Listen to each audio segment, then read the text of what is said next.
तो ये next question है, इसके अंदर क्या है, जैसे कि स्टेटमेंट है हमारे पास, some table are chair, some chair are wood, some wood are gold, some table are good, some chair are gold, some gold are wood, some wood are chair, some gold are table, some wood are table.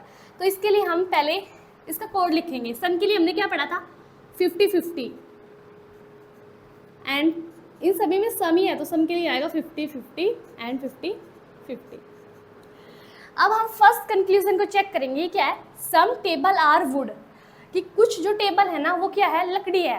तो इसके लिए क्या करेंगे, सब table, तो सम के लिए 50 and 50। अब देखेंगे कितनी स्टेटमेंट से सोल्व हो रहा है। तो देखो सम टेबल आर वुड, तो टेबल किसके अंदर है, इसके अंदर है, और वुड है ये हमारे पास।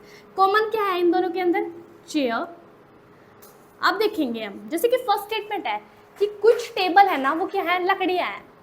तो टेबल और वुड, तो कॉमन है चेयर, लेकिन चेयर के पास हमें क्या चाहिए, कॉमन के पास मैंने आपको बताया था कि कॉमन के पास 100 होना चाहिए, लेकिन अभी कॉमन के पास 100 है नहीं है, तो मतलब हमें आगे जाने की जरूरत ही नहीं है, ये स्टेटमेंट गलत है। अब हम जाएंगे नेक्स्ट कंक्लूजन की तरफ। इसके अंदर क्या है, सम चेयर आर गोल्ड, कि कुछ जो चेयर है ना, कुर्सियां, वो क्या है, सोना है। ठीक है, तो सम चेयर आर गोल्ड, तो सम चेयर आर गोल्ड, तो चेयर देखेंगे हमारे पास कहाँ पे है और गोल्ड कहाँ पे है। तो देखो चेयर ये रहा यहाँ पे और गोल्ड ये रहा यहाँ पे। अब इन दोनों के अंदर फिर से वही वुड कॉमन आ रहा है, लेकिन वुड के पास 100 है ही नहीं, तो हमें आगे जाने की जरूरत ही नहीं है। इसका मतलब ये स्टेटमेंट क्या है, ये कंक्लूजन भी गलत हो गया। तो अब हम चलेंगे थर्ड कंक्लूजन की तरफ। ये क्या है, सम गोल्ड आर वुड, कि कुछ जो सोना है ना वो क्या है, लकड़ी है। तो गोल्ड और वुड, तो गोल्ड कौन सी, गोल्ड और वुड के चेक करना है। तो देखेंगे हम कि ये ओनली सिर्फ थर्ड स्टेटमेंट से ही चेक हो सकता है, क्योंकि जो थर्ड स्टेटमेंट है उसके अंदर वुड भी है और क्या है, गोल्ड भी है। तो देखेंगे वुड है, वुड और गोल्ड, तो वुड को हमें चाहिए सम के अंदर 50 और 50 चाहिए। तो देखेंगे वुड के पास कितना चाहिए, 50, और वुड के पास है भी कितना, 50।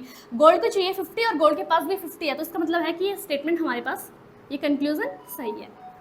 नेक्स्ट हम चलेंगे इसके अंदर, इसमें क्या है, सम वुड आर चेयर, कि कुछ जो लकड़ी है ना वो चेयर्स है। तो इसके लिए क्या करेंगे, वुड और चेयर, देखेंगे हमें कौन से स्टेटमेंट से सोल्व हो रहा है। ये सिर्फ सेकंड स्टेटमेंट से सोल्व हो रहा है। तो सम वुड, वुड के पास 50 है, चेयर के पास भी 50 है, और यहाँ पे भी वुड के पास भी 50 है, चेयर के पास भी 50 है। इसका मतलब ये स्टेटमेंट भी हमारे, ये कंक्लूजन भी क्या है, सही है। अब चलेंगे हम थर्ड, अब चलेंगे हम फोर्थ कंक्लूजन की तरफ। इसके अंदर क्या है, सम गोल्ड आर टेबल, कि कुछ जो गोल्ड है ना वो क्या है, टेबल। अब गोल्ड और टेबल, तो गोल्ड कहाँ पे, गोल्ड और टेबल के लिए चेक करेंगे। तो गोल्ड और टेबल हम देखेंगे, गोल्ड है ना वो थर्ड स्टेटमेंट के अंदर है, और जो टेबल है ना वो फर्स्ट के अंदर है। इसका मतलब क्या है कि जो ये इक्वेशन है ना, ये तीनों स्टेटमेंट्स का यूज होके सोल्व होगी। तो पहले हम देखेंगे फर्स्ट और सेकेंड, इसमें चेयर कॉमन है, लेकिन कॉमन के पास 100 नहीं है, नहीं है, फिर यहाँ पे नहीं है, तो स्टेटमेंट वैसे भी यहाँ पे ये कंक्लूजन गलत हो गया। लेकिन फिर भी अगर मान लो हमारे पास कोई एक ऐसी स्टेटमेंट हो जो 3 इक्वेशन से मिलकर सोल्व हो रही हो, तो हम कैसे करेंगे, some table are chair, some chair are wood, और सम वुड आर गोल्ड। तो देखेंगे इन दोनों के अंदर चेयर है। आप देखिए कॉमन के पास 100 है, अगर मान लो यहाँ पे 100 होता तो 100 हो गया। अब हमारे पास इक्वेशन क्या बन गई, सम टेबल आर वुड, अगर यहाँ पे 100 हो गया तो। अगर फिर हम नेक्स्ट चेक करेंगे, फिर देखेंगे some table are wood, wood common हो जाएगा और टेबल और गोल्ड का रिलेशन चेक कर लेंगे। लेकिन अगर हमने यहाँ पे गोल्ड और टेबल के लिए रिलेशन चेक करना था, तो देखिए गोल्ड और टेबल, तो गोल्ड और टेबल यहाँ पे है, गोल्ड ये रहा और टेबल ये रहा। थर्ड स्टेटमेंट के अंदर है गोल्ड और फर्स्ट स्टेटमेंट के अंदर है टेबल, लेकिन यहाँ पे चेयर कॉमन है, लेकिन चेयर के पास 100 है ही नहीं, तो ये स्टेटमेंट वैसे भी गलत ही है। अब हम चलेंगे नेक्स्ट कंक्लूजन की तरफ। उसमें क्या आएगा, सम वुड आर टेबल, कि कुछ जो वुड है ना वो टेबल है।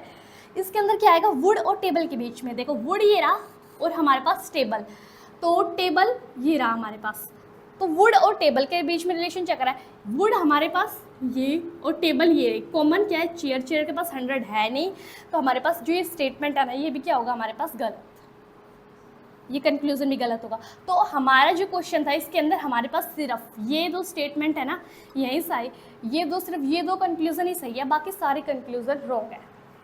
अब देखिए जैसे नेक्स्ट क्वेश्चन है, इसके अंदर क्या है, कि सम ए आर नोट बी। अभी मैंने आपको सम नोट का कोड बताया था, क्या था वो 50 और 100, और सम नोट है ये कैसी एक नेगेटिव स्टेटमेंट है, तो नेगेटिव स्टेटमेंट है, उसका कोड क्या है हमारे पास 50 और 100। सम के लिए 50-50, फिर सम के लिए 50-50, फिर ऑल के लिए 150, 150। अब देखिए पहला कंक्लूजन क्या है, सम ए आर सी, कि जो कुछ ए है ना वो सी है, तो ए और सी ये इससे चेक होगा, ए यहाँ पे है सी यहाँ पे है। अब देखिए आप इन दोनों में बी कॉमन है, लेकिन ये स्टेटमेंट है नेगेटिव और ये स्टेटमेंट है पॉजिटिव, तो नेगेटिव और पॉजिटिव स्टेटमेंट मिलके क्या रिजल्ट देती है, हमने अभी पढ़ा था नेगेटिव, कि अगर एक स्टेटमेंट पॉजिटिव है एक नेगेटिव है तो जो कंक्लूजन होगा वो हमारा कैसा होगा, नेगेटिव होगा हमेशा। तो लेकिन ये कंक्लूजन कैसा है, पॉजिटिव, तो इसका मतलब है कि ये कंक्लूजन हमारा गलत है। अब हम चलेंगे नेक्स्ट की तरफ। नेक्स्ट में क्या है, सम बी आर डी, जो कुछ भी है ना वो क्या है, डी है, तो सम बी आर डी, इसके लिए हम क्या चेक करेंगे, कुछ बी है वो डी है, तो बी और डी कहाँ पे है, बी और डी, ये यहाँ पे बी है, ये रहा डी। अब इनमें कॉमन क्या आ रहा है, सी। अब सी के पास 100 है, सी के पास 100 नहीं है, तो इसका मतलब क्या है कि ये स्टेटमेंट हमारे पास गलत है।